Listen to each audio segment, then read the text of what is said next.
This is something that's happening more often, and it's something that I'm mad at, but I'm getting to the point where I don't know who I'm mad at.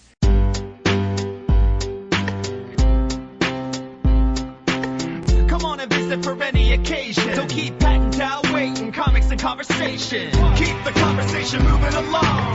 Keep reading comics, keep your local store strong. If it's hard, then it's a job for the challengers. Comics and conversation, y'all. From Challengers Comics and Conversation in Chicago, this is Contest of Challengers. And now, here are Patrick Brower and W. Dal Bush. This entire weekend out in, I want to say, Anaheim, California, has been the D23 Walt Disney Corporation Conference. It's a every 2 years event that the Disney companies throw, and it's kind of a celebration of all things Disney. Patrick, I see your hand has been raised. Why is it called D23? And I'm pretty sure I asked you this question 2 years ago when we talked about it last time. You might have, and I don't know if I knew then. I'm sure the number 23 has some significance to Walt Disney. It might have been probably not the year he was born, because he was already doing stuff by the 1930s. And it's not how many years maybe it was the head year it has was been frozen. founded or something. I don't know. Okay. Like a lot of Disney stuff, I'm sure for hardcore fans it has an immediate and important significance, but to me it's just D23 is what the stupid thing is called. I don't care. Regardless, the D23 convention has been going on this weekend. It's Saturday when we're recording this. I think it probably has at least another day to go, but most of the major news dropped Friday and Saturday. Didn't they know it was Wizard World Chicago weekend? How dare they? Fan Expo Canada, where Hasbro announced a Alpha Flight Marvel Legends box set that includes basically every Alpha Flight figure they haven't already done. So Vindicator, Aurora, North Star, Shaman, Snowbird, Puck. They did a mini Puck. This is a fully articulated one. This is a 2-scale with Marvel Legends Puck. Okay. I believe it's $110, and you can order it right now on Amazon.com. Huh. Not a bad price for 6 figures. What I do want to order, but I can't find for a decent price? What's that? Was that Many Lives of Batman San Diego exclusive? Oh, sure. Yeah. And it's the kind of thing that I'm like, I want this. I really want this. Then if I get it, I'll be like, I don't want that. Yeah, it's just going to stay in the box. You're going to go, look, I have this thing that I didn't open. Yeah. I'll never play with. Uh-huh. But anyway, at the D23 convention, it's something that encompasses all of the Disney companies. So it's not just movies or TVs. It's also theme parks and video games and consumer goods. Patrick, I see your hand has been raised. Is National Geographic a Disney company? It is, yes. How long has this been a thing? I think it might have been when they bought the Fox stuff, I think, maybe. Okay. Certain brands like ESPN and Fox and I think National Geographic are now all in-house at Disney. But I could be wrong on the timeline of that. But I want to say it's fairly recent. I just learned that, I don't know, yesterday or today? I think today. Disney, one of the things they were talking about this weekend is the big Disney Plus streaming service they're going to be launching on November 12th. And as a result, they were showing trailers for different shows that'll be launching on launch day, like the Star Wars The Mandalorian TV show, a Jeff Goldblum show, some other stuff they've got coming up or that's going to be launching within the first year. And one of the things they were talking about was how the National Geographic stuff is going to be part of that. So I think that maybe amplified a little bit the idea that National Geographic is a Disney brand now. How smart is it just to get Jeff Goldblum to do whatever he wants? Pretty smart. Incredibly smart. I think it's a show that a lot of people are going to enjoy. So Disney Plus was one of the things that was talked about, and the Marvel movies was something that was talked about. Marvel announced dates for Black Panther 2, which is now officially announced. Okay. It'll be coming out the first weekend in May 2022. Okay. It's a long way away. It is, yeah. They announced some more TV shows. They announced some movies. They brought Star Wars people out for Star Wars things. Whole big weekend of stuff.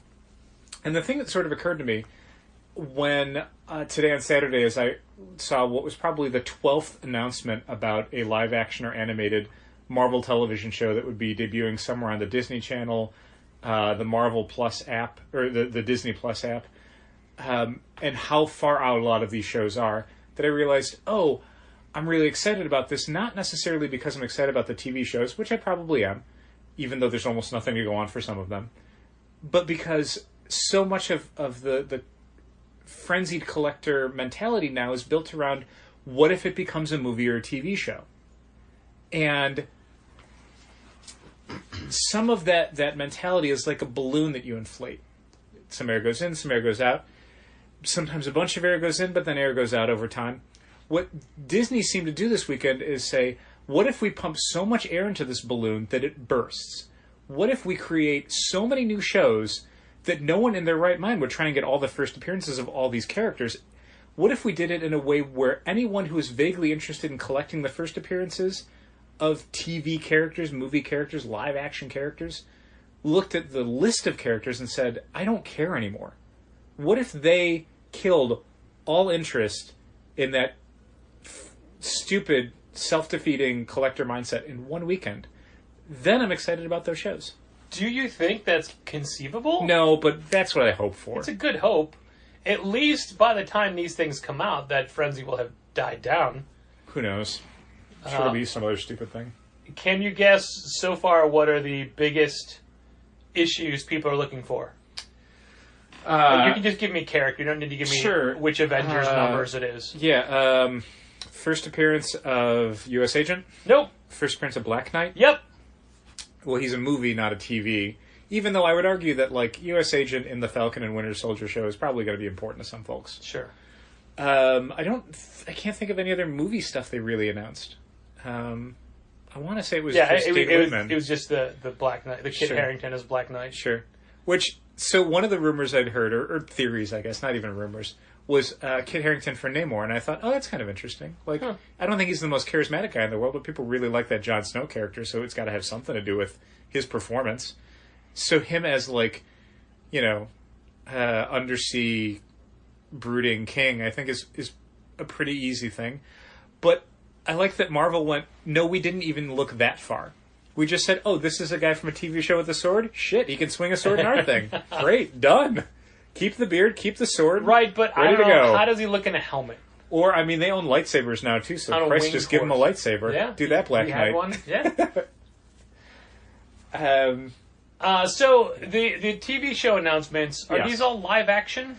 I think the only thing that was officially announced as being a cartoon was the Disney Channel Moon Girl and Devil Dinosaur show, which I don't think they even showed anything off of other than one kind of image. And they had a bunch of producers up on stage talking about it, but I don't think they announced voice actors. And all of that feels like both premature and way too late, because, like, we heard about them doing a Moon Girl show over a year ago. Yeah. And for it to be a year later and be like, we don't really have anything to show you except, hey, we're excited to do the show. I hope you are. You're getting paid to do it. At the very least, you could be as excited for the money. All of the TV show stuff, I'm pretty sure everything is intended to be live action. She-Hulk, Moon Knight, are live action shows. Ms. Marvel? Ms. Marvel is a live action show. Okay. I'm pretty sure they're all live action. Did you hear who's one of the producers for the Ms. Marvel show? No, but I hope it's either Sana Amenat or G. Willow Wilson. I don't know about that. I mean, maybe someone from inside will be collaborating with them, but no, obviously they're going to give it to a Hollywood person who's done Hollywood things, not some internal person. Mindy Kaling. No, I guess somebody, I don't know if it's man or woman, who is a producer on the Four Weddings and a Funeral TV show.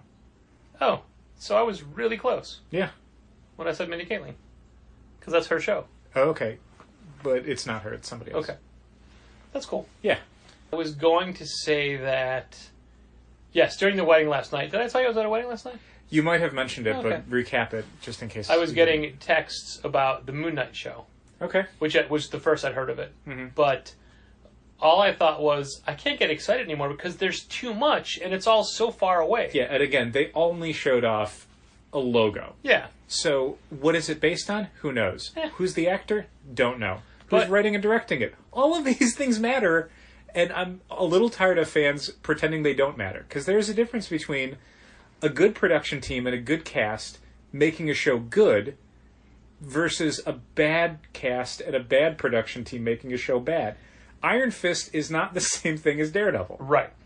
Right. These and that's things the matter. Perfect point. And this studio is not infallible. Yeah, the good news is a lot of the announcements that I was seeing this weekend, I think were all pretty much Marvel Studios, the movie arm, not Marvel TV, the Jeff Loeb arm.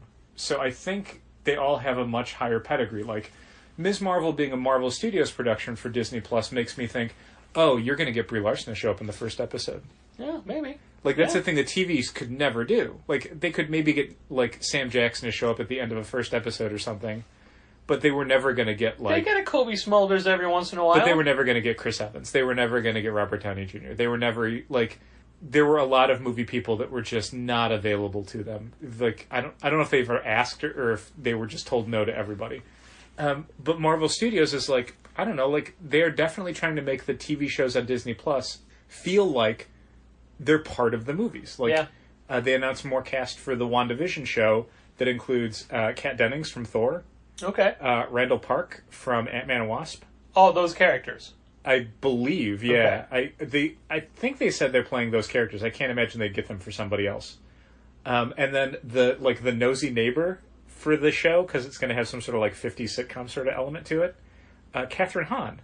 Oh. Yeah, which makes me happy. Sure. Although, like, going back to they wouldn't get them to play somebody else, Marvel announced not only Kit Harington's going to be playing Dane Whitman in the Eternals movie, but also that they've cast Cersei, which everyone thought was going to be Angelina Jolie and then wasn't. Which is Gemma Chan. Gemma Chan, who was just Minerva in Captain Marvel. Yeah.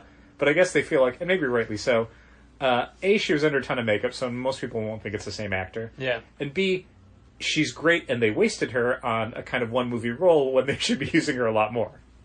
Yep. So, yeah, all of that was stuff that was announced this weekend. I'm sure there was comic book stuff announced somewhere at some convention, but I don't think D23 really did anything that I saw as far as publishing news. And that's strange to me because it really just shines a spotlight on, these comic books exist just to be in bigger, better, more important forms of media. We don't really care about the comic part. But you can't do all these shows and all these movies without the comic books, because no matter what, they're all based off of something. So this is great news for the future. How do you mean? I mean, all these characters will still have to be coming out as comics. Do they have to? I wonder because... Do they not have to? Well, so here's the thing. There's an argument to be made, and people have made it before, that at a certain point there's enough catalog for companies like Disney and AT&T to mine that you don't need new content.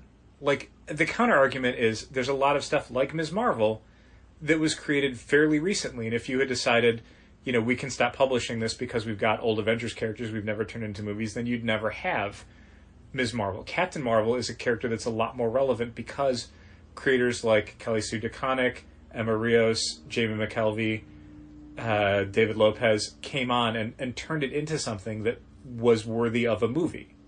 Like, they did the hard work of turning that into something. But again, the original argument is eventually it's just not worth the money. It's not worth the time and the effort and the money to create new, Ms. Marvel stories when now there's a Ms. Marvel TV show. They can make up their own stories. But I still feel all of the things that they're doing are taken from somewhere. Yeah, generally. I don't think to my knowledge, I don't think they've really come up with like a new original character that people have been excited about or they've been able to spin off in anything. When they've tried that, it's usually because it was a character that already had a ton of heat behind them because of years of stories and a general popularity within comics fandom. And again, there's a ton of characters they've never done. Patrick, they still have not announced a Power Pack movie. Yeah, but they did announce a Power Pack Omnibus. I'm very excited about that. I had to check my Power Pack Classics. It does include material that has not previously been collected into the Classics. Basically, what would have been the canceled Power Pack Classics 4 is what's in that book. Oh. As well as the first 3. So now I have to buy it. And then you dump your Power Pack Classics? Probably. Did you dump Thanos' left arm? It's right next to him because it's got the gauntlet. I see. This is after Thor chopped it off. Sure, okay. Or, I'm sorry, whoever chopped it off. Let's assume it's working its way through the shelf above it. Understood. He's a little too tall. Yeah, I gotcha. This is a perfect way to talk about... You said there weren't enough publishing announcements. I think that it's the opposite and that there were way too many. Really? Because the Marvel November solicits are up. Oh, they are. I'm working on them. And this is a monthly occurrence. I'm appalled. There's a lot of books. I am... $20.99. So $20.99... which is spinning out of Amazing Spider-Man. Yeah, as these things do. But there's an Alpha and an Omega. Yeah. And the rest of the story is just in Amazing Spider-Man. And then there's like, I don't know, 37, 38 standalone one-shots? I think it's like 5 or 6. Yeah. Of characters that already had 2099 books, plus Conan. Yeah, Conan 2099 by Jerry Dugan. Yeah. Can Jerry Dugan get more books? I think he's finding out. I looked at these and I said, no. It's something that I think is sort of interesting, and I don't have this list that's in front of me, so maybe I'm forgetting key issues and stuff. But it was something I mentioned to you where I think it's the amount of content that Marvel's putting out. They can't all be winners, and it's like Marvel at a certain point looked at their line and said, we're okay with kind of an A, B, and C tier. You know? We're okay with having stuff each month where it's like X-Men #1, Spider-Man #1, or, X-Force #1. Stuff that we expect to sell well. Like, these are well, maybe not X-Force, but there's A-list books, big, huge books that are coming out. And then there's B-list books, New Mutants, like the 2099 Alpha, maybe, like, stuff that's going to do okay, but not great. How come all the X books for that month are now double shipping? I don't even know if it's just that month. Well, the previous ones were just all one a month. They weren't. There wasn't 1 and 2, right? No. Okay. Because if you look, there's everything else has its 2 this month. Okay. Yeah. I thought it was 3, so I wasn't looking that close. Now suddenly we get 2. I guess it's a long month. Someone somewhere was looking at a chart and said we got to make more money in November. October is a 5-week month. November is not. Okay. And also, all of the new X books. Yeah. But anyway, so there's also C-list books like a Yondu miniseries where it's like I think Marvel knows no one's asking for this. It doesn't really matter. There is no such thing as someone who's such a Yondu fan from the movies where they're going to buy this graphic novel when it comes out. But you know what? It will sell probably 8,000 or 9,000 copies. We're fine with that. And they have completely changed the personality and the character of that character to match the movie. Yeah. It's just Michael Rooker. He was so much more spiritual as a not anymore as a Guardian. Now he's some sort of criminal scumbag. An original Guardian, yeah. But what I'm not happy with even more, I was trying to find the right way to say it, but I'm very tired. Dissatisfied with? Is that you already know what they're doing for December.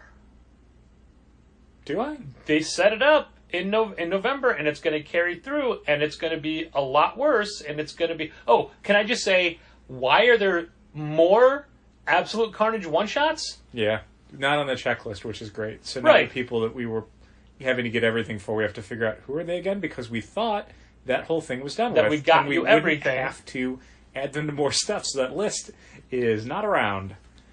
Thanks, Marvel. Scream is an ongoing series? Not a miniseries, ongoing series. Yeah, that's one of those nope, Marvel... I tell you what, right now, no it is not. Yeah, it's one of those Marvel optimistic ongoing series where it's like, I don't think they believe for a second that thing's going to run more than 10 issues, but I don't know, maybe they can trick some people into it. The market has always, for Marvel superhero books, not responded as well to miniseries as it does to ongoings. Stores don't buy in for #1s of a 5-issue miniseries as they do #1s of an ongoing series. So even if Marvel's like, this thing's only going to run to 8, if we say it's 1 of 8, the orders are going to be 30% lower. So don't say it. Say it's an ongoing and it got canceled. Because there's no penalty to canceling a series anymore. It doesn't tarnish anything because stuff's getting canceled all the time. Oftentimes readers just come in after 3 months and they're like, is there not another one of whatever? And it's like, no, they canceled that book. Because it was never clear to the people reading it that, the story was over. Right. I mean, was over. Yeah. So with the 2099 stuff, they gave us a checklist now. I'm sure half of this stuff will be listed in a different month. But simultaneous to 2099, they're going deeper into space for Annihilation. Oh, that's right. Yeah, Annihilation Scourge. There are going to be a stack of Annihilation miniseries. We'll see.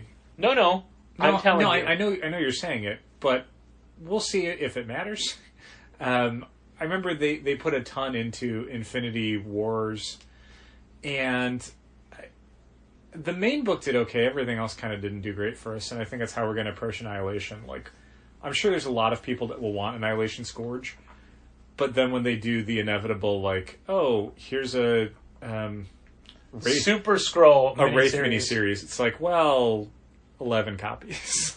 We'll see what happens. 11 is too many. No, 11. There will be 11 people that will probably want to sample a Wraith miniseries. Hey, it's just unnecessary shelf space. It's too much stuff. Are the shelves not infinite? I assume they were. Oh, That's well. what a Marvel rep told me. You're the person that has to. Shelves figure go that on out. forever. Yeah. There's a limitless amount of space. No, it's a thing that we've been dealing with for a while, which is there's going to be Marvel books that we just don't end up carrying for the shelf because there just is not demand. We know it. Readers know it. Dogs know it. So it's fine. We've all agreed that it is okay to not stock these things. Again, much like canceling books, there's no penalty to not carrying low-selling Marvel books anymore. Yeah, but making that distinction versus, well, we can get like 2 or 3 of these. No, why? Sure. What? Like, that's Or a 11. legitimate criticism. When you're doing something where it's like 2 for the rack, why not just 0? Yeah. What's the difference?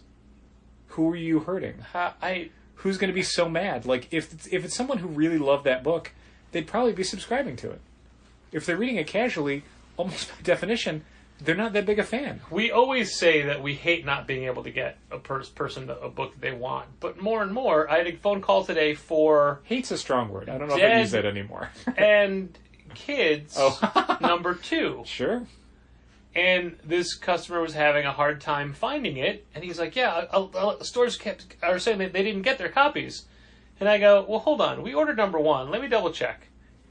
Number 2 came out last week. We did not order it. Yep. That's why we didn't get it.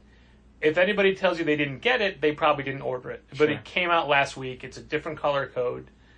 And I don't mind as much when it's a book like that we were never going to carry Yeah. and we don't have it. If a book has been out for 10 days and this is the first time someone's asked for it, we were right not to carry it. But I mind it greatly when I have to tell 4 people today alone, no, I'm sorry, the only book we have is Powers of 10 number 1. Yeah. Regulars who come in every Saturday. Yeah. Oh, can't get an X book. No. We're working Can't do on it. it. We're working on it. I mean, it is partially our fault for not saying, oh, we should order 10 times our uncanny numbers. But this is not a new rant. This is Marvel's not supporting these books, and it's making it impossible for people who don't come to the store first thing every Wednesday to be able to follow in a weekly fashion because you're falling further and further behind. Yeah. We've already had somebody who was going to pick up the new issue of Powers of 10 that came out. And they're like, oh, do you have number 2? And it's like, we don't. It's probably a few weeks before we're going to get another one. They're like, oh, well, I mean, if I get this one, I'm going to want to read it. And I don't want to read it before I read the other one. And they put it back. I mean, of course, we sold it eventually. So it's not like it was like a lost sale. But that's genuinely someone where it's like, oh, if we could have helped that person get the chapter they needed, that's an additional sale we would have had going forward instead of someone who's like, I'm going to call it. Like, maybe they'll come back in a month and we'll have all the issues in stock. They'll be able to get the chapters they need. I hope that's the case. This is something that's happening more often, and it's something that I'm mad at, but I'm getting to the point where I don't know who I'm mad at. It's easy to be mad at the publishers. When you're seeing stuff where books are selling out in advance, and more publishers than just Marvel these days, are soliciting reprints for issues that haven't even shipped yet. I've mentioned before how much I hate it just on principle, because it's asking us, when we've guessed on what we need for the first issue, to then say, oh, maybe we've underestimated and we need to order more of an additional one. We don't even know how the first print sold. We might not sell out of it. And if we don't sell out of that, the additional copies we'll be getting in later weeks are totally wasted. We don't need them. But it's too late. We locked in our numbers. We don't get to say, oh, we're going to cancel those orders. No. You order non-returnable. You've passed the cancellation window. It's done. You're getting them. Yep. But at the same time, when I try and look at it from the publisher's perspective, what is such a thing as supporting a book? How much do you overprint? Like, look at the way we order books. We order books when we think we're ordering enough for first issue to meet demand. Sometimes we find out that we've drastically underestimated. But by the point we've done that, our numbers are locked in. It's no different for publishers. If they say, okay, we've got orders for 30,000 copies. Well, we believe in this book, so we're going to print 60,000 copies. What happens when 35,000 reorders come in? They should have done more, right? Right. They doubled what their print run was going to be, and it still wasn't enough. They got caught flat-footed too. And now it's like, well, we know how long it takes to go back to press. It's going to take about 3 weeks. We can't do it any faster. There is no way to get these books into your hands any faster than 3 weeks. The best we can do is when we see it 2 weeks out, that we're going to be sold out of issue 1, 2 weeks before it hits stores, we can rush out a second print right now to meet demand. But then it's like, well, again, how much do you print? What do you overprint? How much more? Readers come in, 5,000 more people want second print. Okay. 10,000? 15,000? 20,000? Do you print another 30,000? 60,000? Everyone's guessing. No one knows. That's the problem with a physical print book. Like, you have to set a print run, and the thing working against you is it's not like you're printing Raina Telgemeier's new book, where that thing is going to sell for 5 years, you know? Or longer. So if you overestimate it by 600%, they'll eventually sell. You're just warehousing them. That costs money, but it costs less money than getting a new, diesel ship full of books sent from another country. But with this, you overprint Powers of 10 number 2 by 150%. Then what? You're pulping them. You wasted your money. By the time issue 3 or 4 comes out, the demand has been met, probably, if you overprinted that much. So if you're a publisher, you're just like a retailer. You want to order enough to meet demand, and maybe for a little while, but you don't want to get caught holding the bag on this. And, the argument has always been, well, the publisher has the lowest cost per unit of anyone in the chain. So if someone's going to get caught with extra, it should be them. But, again, how much? And knowing the window on these things is at best going to be 2 or 3 months. This is the point where I need to say something just to let listeners know that I'm part of this. Thank you. Thank you for asserting your dominance on the podcast. Now I need you to go back into I know. Doing. But at what point is soliciting a third print and a fourth print before the first issue even comes out a viable means? How do you mean viable? Viable for whom? For the industry. I think it's incredibly difficult, and it's a situation, I think, where if we had ordered... So I don't want to call anybody out, but I'm going to call out Once and Future from Boom, because Boom was on like a 5th print of issue 1 before issue 2 came out. And they were on like a 4th print, I think, of issue 1 maybe before the first print came out. So this is not just a Marvel thing. This is other publishers are having to deal with it too. And I think that's where I started to re-examine it, because like a lot of retailers, I tend to have a more skeptical view of how Marvel does things, because I know Marvel tries as much as they can to manipulate not just the market, but the FOC ordering system. Marvel does a lot more like weekly series now, because they were finding that if they were doing monthly series, retailers would adjust their numbers to what they were selling. Marvel wants stores over-ordering. Everything they're doing, as far as how often they solicit issues of books, how they do deep discount offers, is to get higher and higher buy-ins. Like, they don't care that it's like deceptive in any way or unhealthy for the market. They care that the numbers go up. That's all they care about. Boom is a publisher that I have a lot more respect for, and they're a publisher that I think has the overall long-term health of the industry in mind. So when I'm seeing a publisher like Boom having to go back to press on a book before issues hit the stands, that's when I'm like, what's really going on here? Is there another view of this that is not just, unhealthy and avaricious? Is there something where it's like, oh, maybe there's a reason where they're getting screwed too? Well, devil's advocate. Okay. And I'm not at all saying this is the case. Mm-hmm. I'm saying... maybe Boom really does hate us. Interesting. Interesting perspective. Specifically for Once and Future, it was one cover only. Right. Full returnability. The more you order, the higher your discount kind of thing down the line. Sure, but like an et cetera. industry-wide thing, which I thought was interesting. It wasn't just like, oh, if your store orders 300% of Power Rangers or whatever, yeah, it's your discount goes up. Combined. It was, if everybody industry-wide can push this number up to this level for the print run, that's how much it's going to be for everybody else down the line.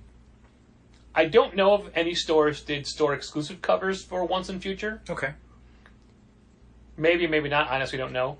But each new printing is a new Dan Mora cover, not a recolorization. Right. Is that their way of getting variant covers after all? I don't know. You could argue that. We've had the discussion as to whether or not second prints for most readers now just count as additional covers. I think you could make that argument. I don't feel like it's the case. Did we do third prints? I have no idea if we ordered any reprints because again, like they were locking in like fourth prints. I think around the time that I'm asking because we have a handful of number ones left, right? Which we thought we would have more at this point, but who knows? Yeah, we'll definitely need new copies in.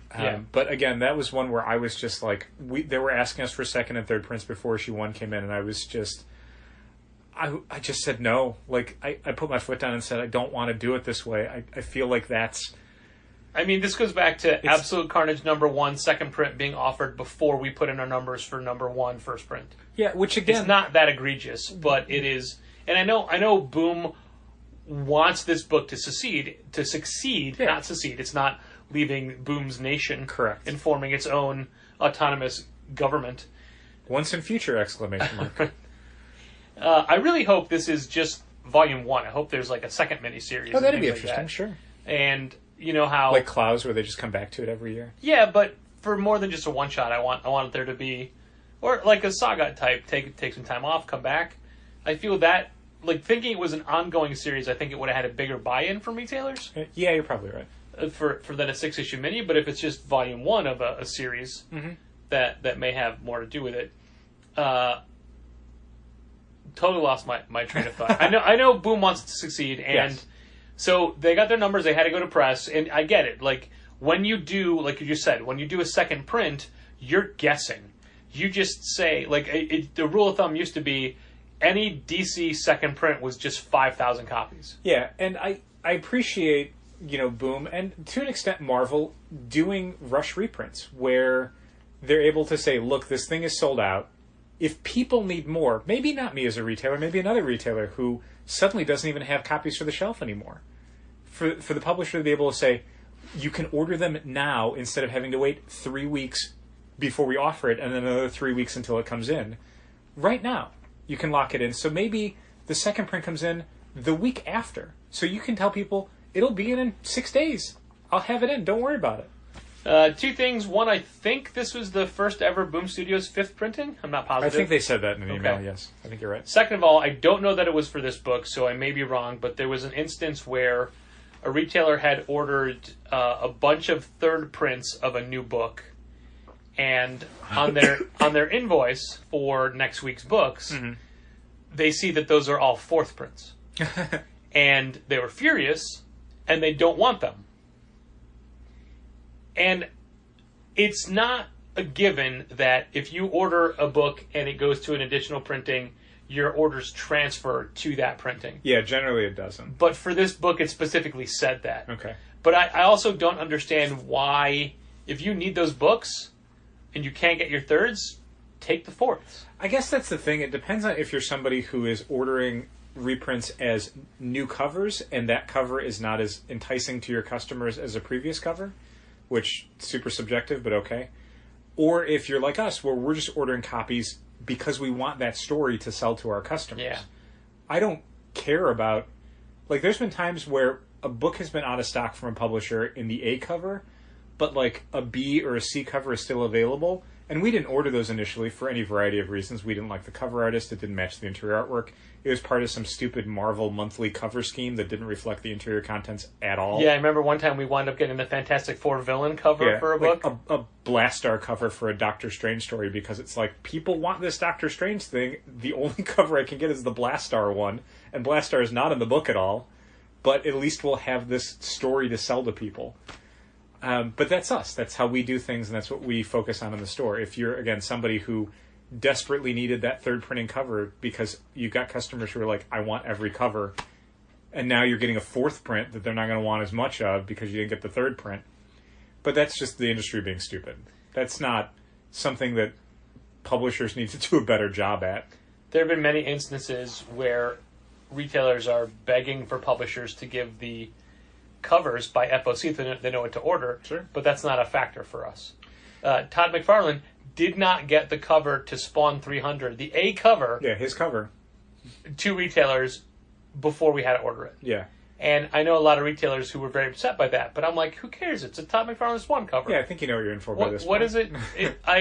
Honestly, I had a vision in my head which had way more cape and way more chains, but whatever. Yeah. It's no one's gonna not get it because it's not dynamic enough. When we were at the Diamond, or the Comics Pro Summit some years ago, and DC had their presentation, that was the major concern that people had was, I can't order the second covers effectively at FOC because you haven't shown them to me yet.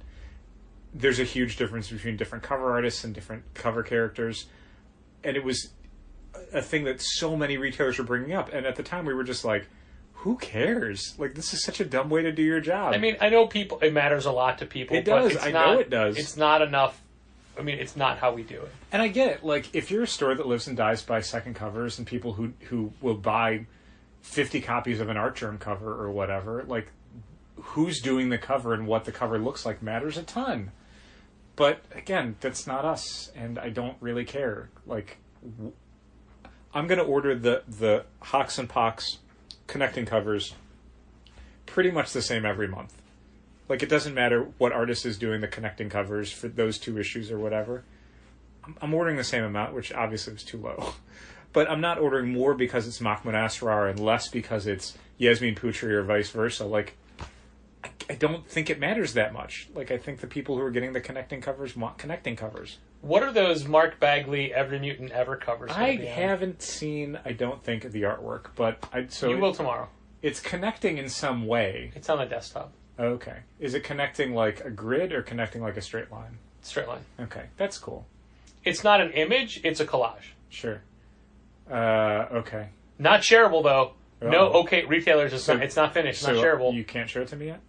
Well, I mean, I left it on my desktop at my so computer if at the store, so I want to see it later. If I turn the monitor on and look at it, that's not on you, that's on me. Well, you need to Double-click a thumbnail. for $20.99, I think they're doing an 8-part Art Adams connecting cover thing. I know they're doing an Art Adams thing somewhere. I thought it was. I'm pretty sure it's $20.99, Okay. but maybe it's for a different series. I thought it'd be a Patrick Gleason connecting thing. Nope. Yeah, I don't know. That's getting a little out of hand. They're neat though, but just buy a poster. Yeah, and I don't know if we're going to do them for something like that. Like, connecting covers for Hawks and Pox was one thing because we were already all in on it. But something like $20.99 where it's like, even the ones that I think people will want, I don't think they'll want more than 15 or 16 copies of. So why am I getting 4 copies of a connecting cover? Who cares? What do you want to order for the House of X Powers of 10 hardcover? Oh, man. It's $50. It's $50. It's got the whole series in it. And hey, Dal, what's the release date for that? I don't remember. Oh, I thought it was the Wednesday before Christmas. What, is it really? I thought it was. Maybe I'm wrong. Oh, Don't man. quote me. Don't quote me. I'm going to look. Don't quote me. Because that matters. I thought that's what it was. I thought you told me that. I definitely did not. Okay. Oh, man. Because, yeah, the big mitigating factor is I look at it as, a lot of people are going to want to get that for somebody for Christmas. Someone who's a longtime X-Men fan. And it's an easy doesn't go to comic recommendation shops. for us, for people. Oh, my like, God, hey, yeah. A $50 book that's excellent, that has everything in it. Yeah, man. Yeah, boy, oh, boy. If it's the day before Christmas. The week before. Okay. December 11th. Okay. 2 weeks before Christmas. So definitely something that people could still get for Christmas, but probably not as many as if it came out, say, the week before Thanksgiving. Yeah. For the shelf... Well, keep in mind, we currently have 0 pre-orders. Right. Well, catalog just went live yesterday, so we haven't even told people about it, and they haven't been able to ask for it. I mean, you didn't put yourself down on the future sheet for it. I didn't. Did people put themselves down No, on the future sheet for it? I think I'm going to get one, probably. It's tricky, because on the one hand, I want to order less, because our window to sell it before Christmas is about 13 days. But on the other hand, our ability to get it back in is incredibly limited, because we only have maybe 1 or 2 reorders before Christmas. Right. So if we run out, for the rack, 10. Okay. Probably 10. All right. I know that's a lot for a $50 hardcover, but I can't see us. I thought that was low. Really? What did you want to get for the shelf? Disney numbers. I don't know what that means. 23.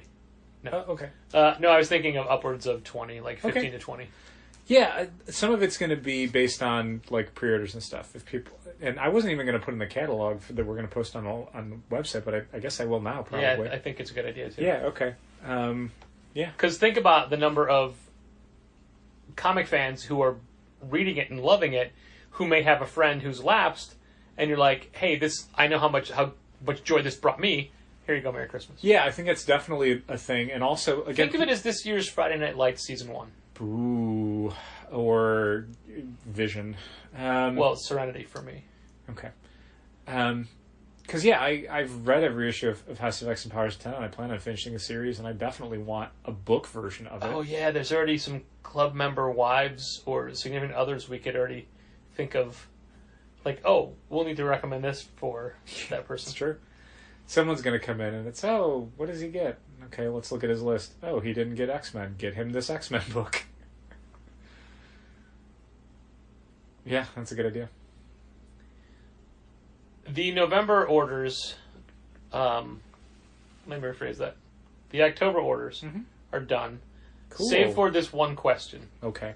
How would you feel about getting a case of McFarlane My Hero Academia figures? Okay. Oh, alright. That was easy. Yeah, I'll give it a try. I don't care about that franchise, but who knows? Give it a shot. How many figures are in a case? 8. It's fine. It's like 3, 2, 2, 1. McFarlane is also doing the Harry Potter action figures. I don't know if you saw this, but I did not know that. The first wave is Deathly Hallows, I think. Okay. So it's like regular street clothes camping versions of Harry, Ron, Hermione, and then Voldemort. Okay. Except midway through the production run, they were like, hey, we can't show you the Hermione yet. And then last week, they're like, hey, we're not doing a Hermione figure. What? So now the assortment's changed. So it's like, this is how many of these 3 figures you get to make up 8. Oh. And even weirder, it's like, you'll get one of 3 different versions of the case that have 3 different levels of assortment for these 3 figures. Oh. Yeah, it's pretty crazy. Not cool. And you couldn't just knock out a Dobby or something? Or just, if you're going to do it, fix the assortment rate. So it's like, hey, instead of 2 Hermiones, we're going to give you an extra Ron and an extra Harry. Instead, it's like, maybe you'll get 3 Harrys and 3 Voldemorts and 2 Rons. Also, look at the optics of that, like, no girls in the first wave, huh? I think, more than anything, it was an actor involved in playing the Hermione character maybe did not sign off in time on the likeness, which is usually a big stumbling block for some of these action figures. Somebody somewhere was unhappy with how the action figure came out, and that led to a production delay that led to McFarlane having to say, okay, Hermione's going to be in Wave 2 now. We have to get this thing into production today. And are we carrying these figures? No. But I still saw it and thought it was funny, and since we were talking about McFarlane figures, I thought it was appropriate for the conversation. So if you want to add that case in, then you can post. And then post it tomorrow. Yeah, if you want tonight. To make your life a little easier. Probably tonight. Yeah, because I'm going to be working on the new catalog, going up on the website Sunday night. So we'll shoot the video Monday morning? Okay, got it. Whenever you want, buddy. So busy this next week. It's true. I had an associate want to get together to discuss an impending future project, and I had to say, I can't. I don't have a free day. And if I do have a free day, I want the free day. Sure. Did you hear that John Moxley is out? Staph infection in his elbow. Oh, I didn't hear that. Can't wrestle. I was on my telephone computing device earlier today, and I was scrolling past something, and there was a headline for a wrestling website I'd never heard of and don't go to. But the headline was enough to make me go, I want to read this right now. The story was updated. Don't worry. Ray Phoenix's leg is fine. Ray Phoenix did not break his leg. Yes. Yeah. Because the initial story was like, oh my god, if he's got a legit leg injury, like, he's supposed to be wrestling in Chicago next week. Like, I gotta know about this. The most vicious and brutal ladder match in the history of ladder matches. Oh, he's fine. He wrestled the next day. Okay, great. Yeah. Moxley's out. He hopes to be back in time for the TNT premiere. Okay. Well, that's a shame. Was he supposed to be wrestling someone at all? Kenny Omega. Oh, God. Oh, God! Remember his big debut? I mean, I remember they've been feuding after pay-per-views, but I guess it didn't click in my brain that was an all-out match. Yeah. I haven't really looked at the card, I gotta be honest with you. That's unfortunate. So there's a comic book coming out from Marvel Comics, and it's a #1 issue. Uh-huh. And they are calling it most anticipated and most shocking #1 of 2019. Okay. Now, I don't care what you are doing. Mm-hmm. That was House of X. Yeah, but even House of X #1 wasn't the most shocking issue in Right, that story. but it most- was the most- most #1? Sure. The most anticipated new #1 of 2019. Yeah, maybe. What are they saying, Spider-Man? Yeah. People like Spider-Man. I know that they need to drum up excitement because I'm sure the numbers for this are not at all what they wanted. I'm But curious. you can't tell me you have a bigger book than House of X #1. I'd be shocked. Our buy-in for Spider-Man #1 is nowhere near what our House of X numbers were. No, hundreds less. And I was looking yesterday, is there a deep discount deal? Maybe we try for that?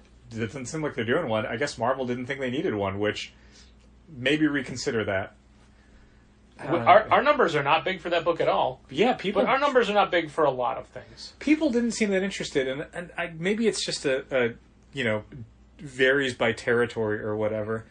But for our neighborhood, for people who are shopping at our store, the idea of a Jonathan Hickman X-Men book could not have gotten them more excited. Just the fact that the X-Men franchise was back and big was exciting to them. And maybe it's because Spider-Man hasn't really had that kind of time in the wilderness where there have been good Spider-Man comics coming out pretty much relentlessly. Yeah. He's not been a diminished brand at Marvel for a long time. So the idea of, this is a hot Spider-Man book, this isn't reinventing the Spider-Man franchise. It's not the first good Spider-Man book that's getting people excited in a decade or whatever. It's just another Spider-Man comic. I don't know. What if Cadaverous kills J. Jonah Jameson? Exactly. What if Cadaverous snaps his neck? Yeah, I expect the Spider-Man comic to be good. I don't think it's going to be bad. But it's... Yeah, I mean, I'm going to look at our orders because I think it's FOCing this week. And maybe I'll go up a little bit because a Spider-Man #1... Did you FOCs today yet or not? No, not yet. Okay. A Spider-Man #1 is going to have some heat behind it regardless. And it's the amount of people who are just now saying, I'd like Marvel Comics #1000. You all knew about this. We promoted it. We sent emails. So, and yes, I'm going to try and order some more for this week. You never answered my...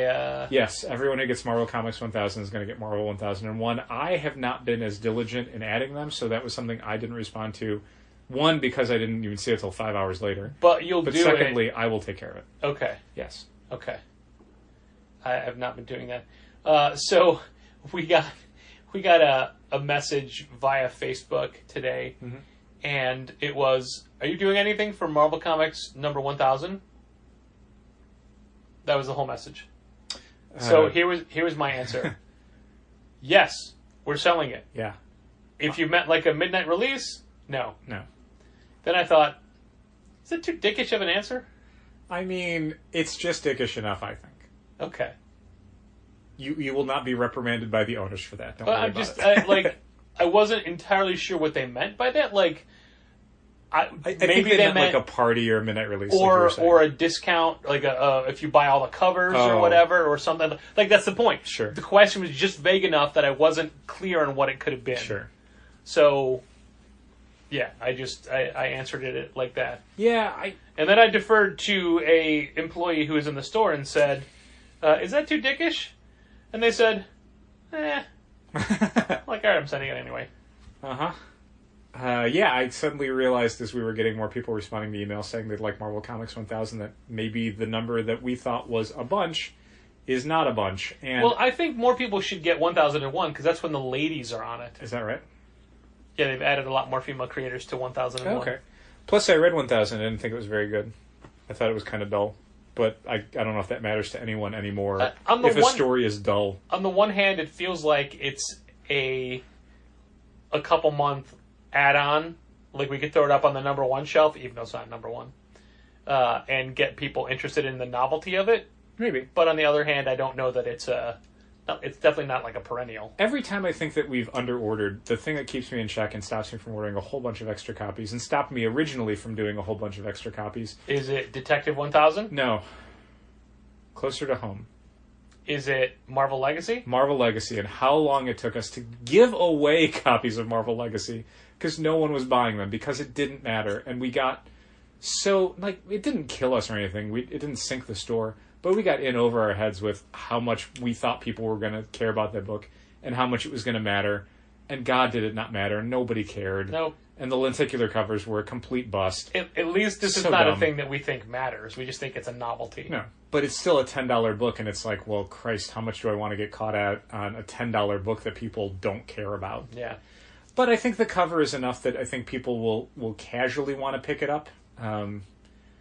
Maybe not first week, but maybe over time. So, yeah, if it's still in stock at Diamond on Sunday when I do the reorder, maybe I'll grab some extra copies. I don't know. If it's sold out, I'm not going to care. There was a thing from a Marvel solicit that I can't remember the book, but it was, here's the main story, the new number 1, here's this, and then all this, and a bonus story. And I thought, man, fuck you guys. How about take the bonus story out and charge $1 less? Yeah. Why? It feels like you are... Me, right? What? Me. This is about me, right? No. Okay. It feels like Marvel as a company, and I was going to use a bad word, are just trying to pick the pocket of... Like, you're not concerned about giving value. You're just concerned about, you still have money left? Mm-hmm. I want it. How do you still have money left? Yeah. And How much I don't, give it? I don't feel... And I'm old and jaded, and I've been reading Marvel comics for a long time. And no matter how much we bitch about Marvel, they're still the number 1 publisher in our store by a lot. Oh, by a lot. By more than ever before, frankly. Like, DC... Because they have more product than ever before. Some of it's that, but DC has not really been keeping up. There's a lot of stuff that DC produces that just doesn't matter and no one cares about. And they've got special projects, but they don't have a million of them, and some of them are very slow to come out. Image has not been doing super great. Not only have their biggest hits either been on hiatus or wrapped up, but the stuff they've been launching just isn't clicking with people. Like, it's doing okay numbers, but nothing that's setting the world on fire. Marvel's thing, I dislike a lot of the as you're saying, picking the pocket mentality of a publisher, because it's counter to how we run our business. Like, we try and have a longer view of these things. Like, it's not about creating something where you're wringing as much value out of a consumer as you can when they come in. It's about trying to create a relationship where they enjoy coming back. And people who feel like they're being taken advantage of, as comic retailers frequently do, in general, as consumers, if they have options, are less likely to want to give you money. It's difficult to say that comics retailers have that same sort of option with Marvel as consumers have with comic shops. Like, this is our business. We can't not carry Marvel comics. So if we feel like they're producing stuff in a way that is overall disadvantageous to our long-term health, there's not a lot we can do about that other than kind of complain about it and hope that market conditions change enough that they change their mind. With consumers, if they feel like suddenly these books are not a good value, they can absolutely stop buying them. And they do. It's happened historically any number of times, where the quality, the page count, the price on the cover just creates a situation where someone's like, oh, I'm spending $30 a week on something that's not making me happy anymore. What if I spent $0 a week and spent the $30 on something that would make me happy somewhere else? Or maybe just what would make you happy is not spending $30. Right. Seeing Marvel you do cannot that. buy crack for $30. Actually, I don't know if that's true or not. Yeah, I don't know. Listeners, let us know in the Please comment thread of the Patreon. How much your crack costs. I don't... A crack, 2 cracks, whatever. Mm-hmm. How much cracks? So I think there's definitely something to be said about the idea that Marvel's pricing and the way that they're sort of grasping at dollars when they see them is not the best long-term strategy, but as we've said any number of times, Marvel's not a company that thinks in long-term strategies anymore. They think in quarters and quarterly growth. And all the quarters they can get out of your pocket. Yeah. Is it worth mentioning 2 little things like an unannounced roughly 1 in 10 variant on a book that we couldn't even get more of to begin with? That we barely had 10 copies of for the shelf? Yeah. No, who cares? Or a potential major plot element that caused speculators to rush into a store and caused stores to withhold a major character book just so they can make sure regulars get it? Or is that too much business as usual in the comics industry? I think it's business as usual. The things Patrick's referring to is the week's issue of X-Men that came out, Powers of 10 number 3, had an unannounced 1 in 10 variant where the two characters on the front, instead of being Rasputin and Cardinal, were Illyana Rasputin and Nightcrawler.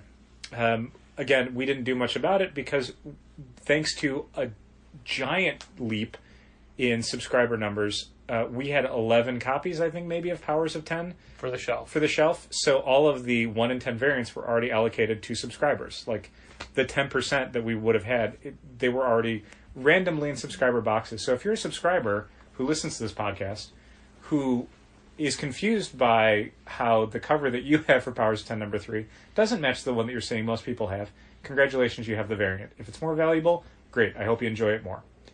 The other thing is... I've made it a point to the 1 or 2 people that I saw get it and be like, oh, hey, congratulations, this is that cover, to point it out. Yeah, we just tossed them in randomly. Yeah, there was no rhyme or reason. It was just how they fell. Batman 77 this week, which was a new chapter in the City of Bane storyline that Tom King, Tony Daniel, and Mikael Yannon have been doing, featured a... Mikael Yannon stuff was so good. It's so good. It featured the...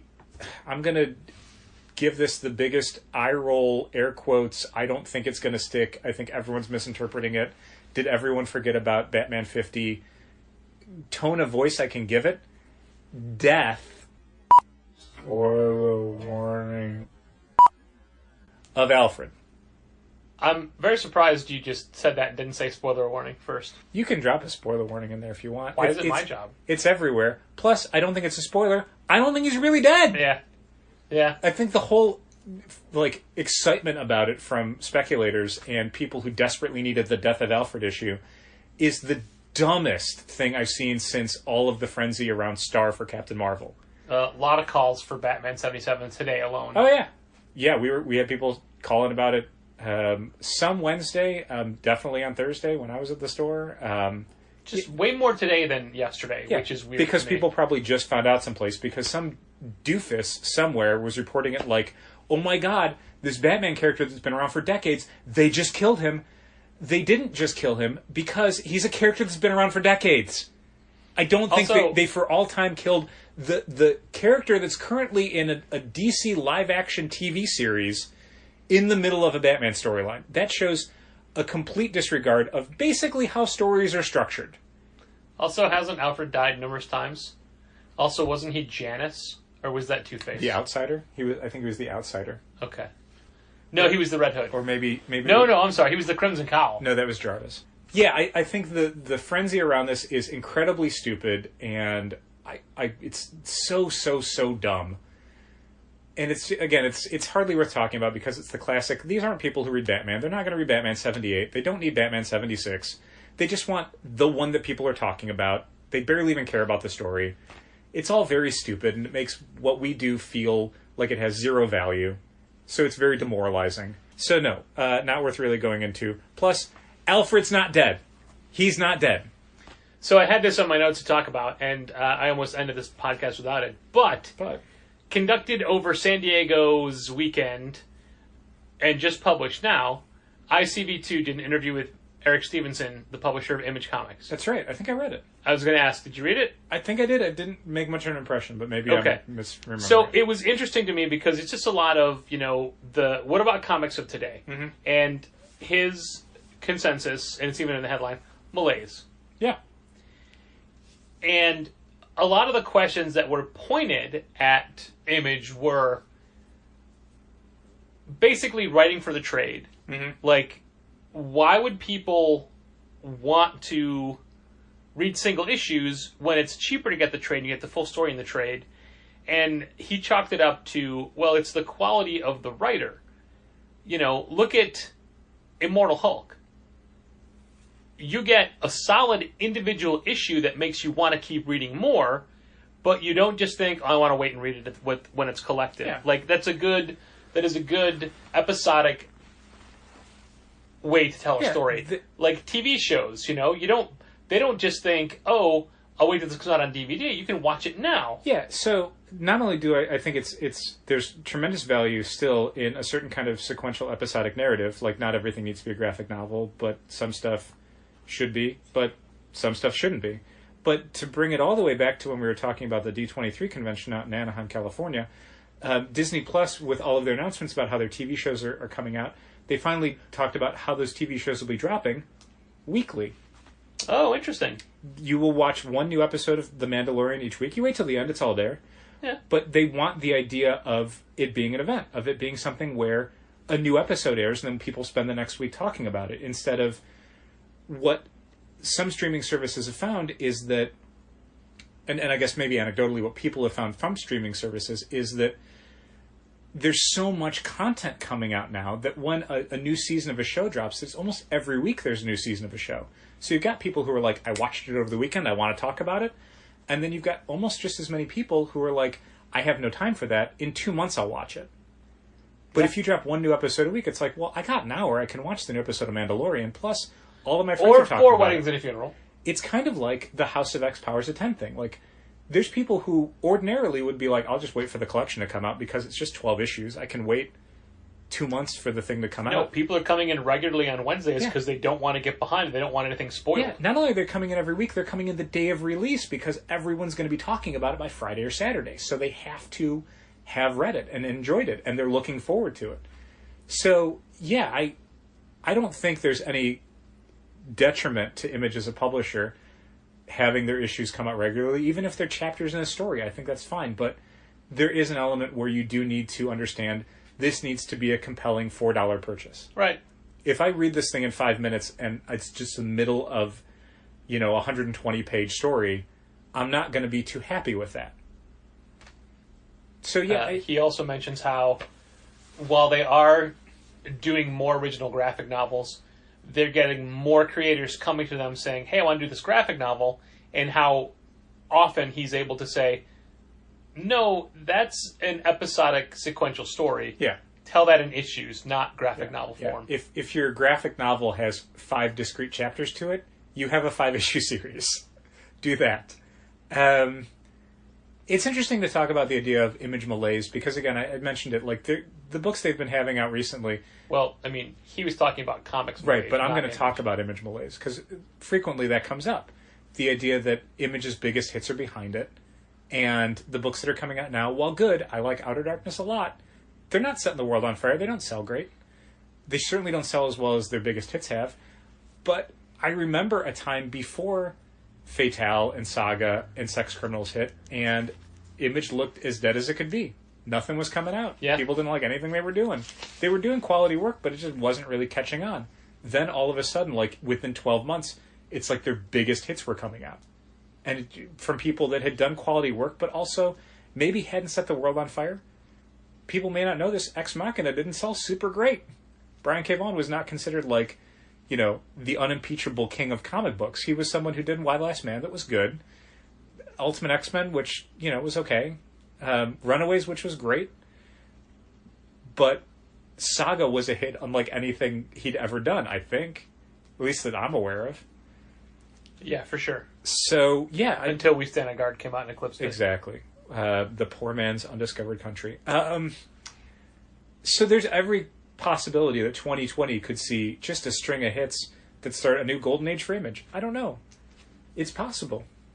Another point was the proliferation of comic book movies. And Eric Stevenson said that he doesn't see a lot of Marvel movies, but he specifically went to see Into the Spider-Verse because of how great it was received and how many people said, you got to see this. Mm-hmm. And you do. And the interviewer had said, but there's such a weird disconnect between the comics that are available with those characters and the movies themselves. And he points out how he thinks it's really hard for people to go into a store and buy, like, oh, you saw, let's say, Spider-Man Far From Home, and you want to get a Spider-Man comic, what do you get? It's not going to be what you just saw. Yeah, I mean, there's a lot of things that I can point to where it's like, I could help that customer find a Spider-Man book, but it's not... Well, part of what I'm getting at is ultimately how he finishes this is something I disagree with. And he's like, and people want the Marvel comics. They don't want the IDW versions of those superheroes. disagree. Yeah, totally disagree. Those books are doing really well for us. Oh my God. They keep... The numbers keep growing for us. Yeah, one of the things that I'm most excited about from Marvel as a publisher in 2019 is their kind of middle grade oriented graphic novels. Yeah. Like, we've had people for years that have wanted books for their kids that are, not as extreme as the PG-13 plus style stuff that Marvel publishes in their mainstream superhero comics, but also for kids that have outgrown kind of the animated show versions that are in the seldomly reprinted smaller Marvel digests. So something that hits that the grade that's reading, Raina stuff and reading Amulet and reading Bone and reading the Avatar books and reading Witch Boy, to have that for Marvel stuff. Witch Boy? I got it. Okay. You could have at least, since this is audio, said... That boy. That boy. Thank you. Those Marvel graphic novels, I'm super, super glad they're doing them, and they've been doing really well for us. Like, that's something that matters more to me than most of their superhero publishing plans. I mean, if you want to quibble... Do you want to quibble? Just for a few minutes, I do want to get dinner. Okay. Those Marvel books... Mm-hmm. The graphic novels. The graphic novels, which are rated, 10 and up, mm-hmm. are... 2 volumes of comics. Oh my God! Yeah. That were $18 a piece, yeah. and originally rated T or Teen Plus. Now they are $12.99, and they're for 10-year-olds. Yeah, with no content change, Al. Right. Well, they pick the teen and younger characters. So they pick stuff like Ms. Marvel, Squirrel Girl, Wasp, Hawkeye, the real Hawkeye, Moon Girl and Devil Dinosaur, Miles Morales. So Champions. So they're picking those books. Although Champions, we just gave to someone recently as a recommendation. They were really excited about it. And then all I could think of was like, oh man, I don't know if this is the one that has the ones where the evil champions pay bums to fight. Oh yeah, because this is I don't know if that 2 volumes. I don't know if that's super great, but I don't know. I mean, it's all Champions. I think is okay because a lot of the stories in there that might have content that I'm like, I don't know about this, is all stuff that's about social justice. So I think those lessons for kids are important, are worthwhile. I think it's worthwhile to have stuff where it's like, have a gun violence issue because you know what, these kids are absolutely dealing with it. Have a comic that's preaching tolerance. Like, these are things that are maybe more difficult subject matter than I don't know, like some cartoon episode might have. But it's all stuff that I think kids at that age could and should start dealing with, and start having people telling them, this is how you deal with these problems, and this is how we as a society get better. I'm not opposed to any of these books. I'm very happy that they exist, and they do sell well for us. Yeah, so glad that Hawkeye came out. Man, oh man. It's a little bit weirder for me. Like, when someone brings it up, you're like, yeah, look at that thick book. It's $12.99. Fine. But that's great.